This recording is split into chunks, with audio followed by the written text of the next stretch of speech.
Ako po si Emelson, DTF operator dito sa TI-1 Luna. Nagamit ito ng 6 na araw na may bilang na 197 meters na run this week. Ito naman po ang aking printed head area. Ang huling palit ng colored July, tas yung white August, this year lang. Ganon din po yung damper.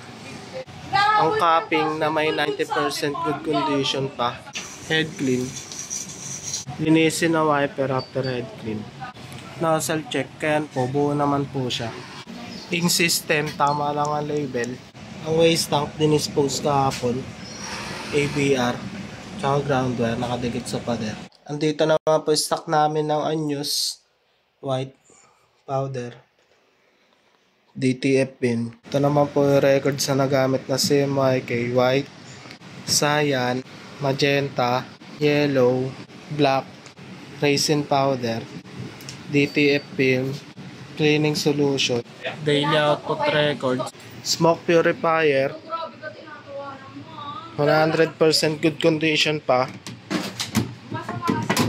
Kapapalit lang po nung filter. Weekly checklist, wala naman po kaming in-house order. Thank you po.